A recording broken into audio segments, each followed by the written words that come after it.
Now, the next one, all we have to do for this is now for presentation 2, you are going to create a short presentation. All slides must have a consistent layout and formatting, and you are going to create a presentation of 8 slides using the file n2402climate.rtf. And unless otherwise instructed, the slides must display a title and a bulleted list. So we already had this that we were doing. I'm going to save it again and simply close. There was no need for me to do that, by the way, but I just did it because it's a force of habit. But now we are going to create another PowerPoint presentation. This is the second one. Let's open that as well.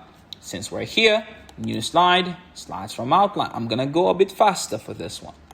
Slides from outline, and now climate is the file to be used. Click on insert, and we have our 8 slides added together. Good. Now, what's the next instruction?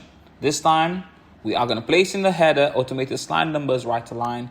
Place in the footer your candidate details. Make sure the header and the footer appear in the same position on every slide and no items overlap on any of the slides. So that being the case, go to View, go to Slide Master, head to the first one on top, and then Insert, Head and Footer, and simply click on your slide number, click on your footer, add your candidate details as required, and then lastly, add your center number. Apply to all, as you should. Now, where are we supposed to place this? The slide numbers are to the top, to the right in our header. Reminder that the header is at the top of the page, so therefore this needs to be at the top here, right there. So let me just resize that as well, and I can even make it a bit bigger if I so want to by simply increasing the font size. That's there. Next, placing the footer. Footer is at the bottom of the page. A simple position has not been specified except for it being at the bottom of the slide, so that's fine. We can leave this the way it is, and we can just simply close the master view and make sure that all the details that we just added are on each and every page as they should. Good. Then what's next? On the slide with the title Consequences of Global Warming, so let's find that actually. Let's find the consequences of global warming. This is what we're looking at. We've been told to select the 5 bulleted items after the text, weather events, including, and then we're going to format it. So this is what it's talking about, weather events including, this is here. Now, we have the 5 bullets after this. So torrential rains all the way to storms. This is what we need to deal with. And we've been told to format it to look like something like this. And this question is 3 points. That means there is 3 things we have to do. And if we take a look at this, torrential rains until storm, we can tell that these texts have been italicized, meaning it's italic. And also it has moved from here to here. And as well, the bullets have changed. It's no longer the dot, it's actually a dash right now. So those are the 3 things we have to do. 1, change the position to here. We can slightly say it's below E. And then we change the bullets to be a dash and italicize our text. So we can do that right now, actually. So we use this button here. Under Home, we have this button right here. This will allow us to add a list. It's not add a list, but increase the list for us to move it. So increase list level, as it says here. This will allow us to either reduce, meaning go back and forth to increase the distance. And if you take a look at this as well, it's exactly where we want it to be.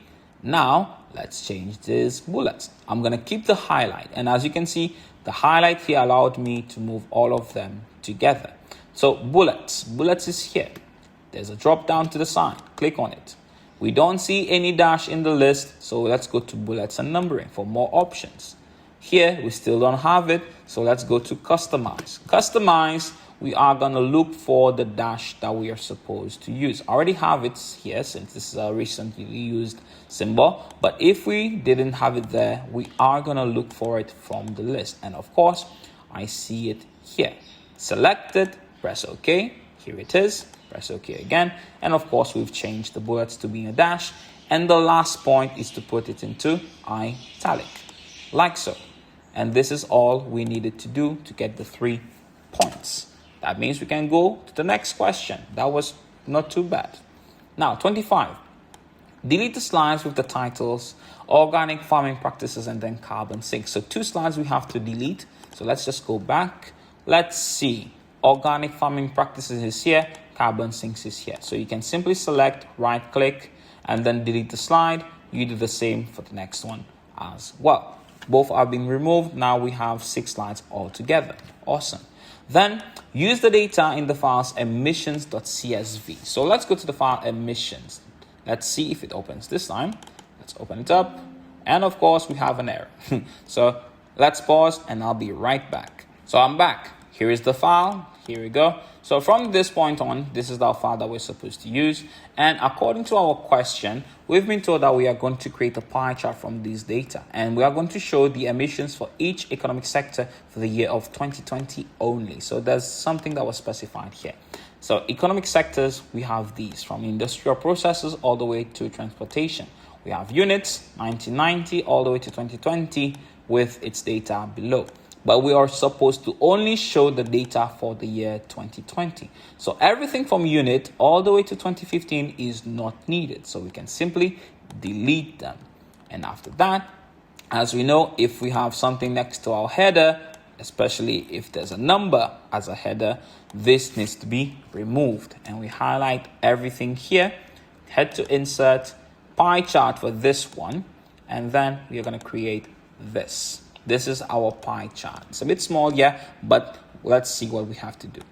After we've created the pie chart, we're going to label it with the title, Global Emissions by Economic Sector. So let's remove 2020 from here.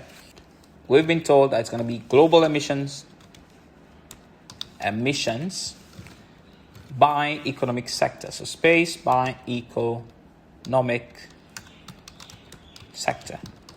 Awesome. This is how it's supposed to be. Yes, it is. And 28, after we've typed this in, so emissions, yes, I wrote it correctly.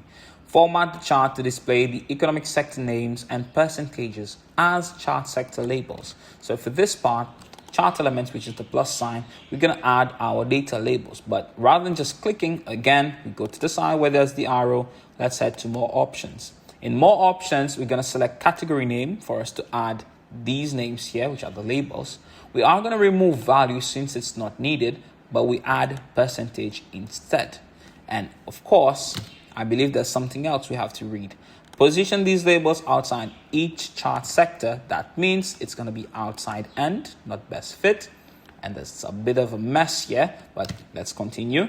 Do not display a legend. So that's why it was wrong. Let's close this up, remove the legend, and of course, everything is looking a bit better right now because we have more space to work around with. So what do we have to do with this part? We've been told to enhance the chart by pulling out only agriculture, forestry, and other land use from the other chart sectors. So this needs to be removed. This needs to be moved a bit better here. So, but first, let me just do this. I want to position this a bit further. I want to remove this overlapping the title. Electricity and heat, I want to move it to the side actually. Don't do that, but move this to the side. Let's put it a bit closer though. We don't want it to be a bit too far away. And I can see that manufacturing, I can just simply reduce the size of this and push construction towards the bottom. And of course, I can move it as needed if there's any need to be. So if that's okay, now this is the part where I want your attention. Click on your chart, click on the pie chart, and then click on the sector you want to move. Those 3 steps. Click on your chart, click on your pie chart, and then click on the sector you want to pull. Pull it out, and you should have something like this. Now, industrial sector, I can just simply move it a bit up like this. There's a leader line showing where it goes, but this is what we want to have here. Let me move it a bit further. So, like so. Pulled it out. That's awesome. What do we have to do next? Place the chart to the left of the bullets on the slide with the title industry sources. So for this, let's find where industry sources is. Let's see industries. Oh, we actually are on the slide. So to the left of these, as we did before, push this towards the right. This space here is going to be for our chart. So let's copy it and let's paste it right there. I'm just going to use Control V at this point. It's a bit faster. So, and then simply resize as necessary. We can even just increase the size as need be for this part. So if it's good enough, that's awesome, and then we don't need to do much. But I do want the title to be a bit bigger, so I'm just going to do this. So make sure everything is okay. There's no overlap, because that's the next part of the question. Make sure no words on the chart are split. I used to have construction that was split. Now it's no longer the same. Then all the data and labels are fully visible. I believe it is. The chart and its contents do not overlap any slide items, so there's no overlapping. So I believe we're good. And that brings us to question 31. Place a sun shape on the slide with the title Consequences of Global Warming. Where is that slide? We were working on it earlier. So this one. We need a sun shape on this side, and we're going to position this to the right of the 5 bulleted items. It should look like this. So like this. So there is the sun shape.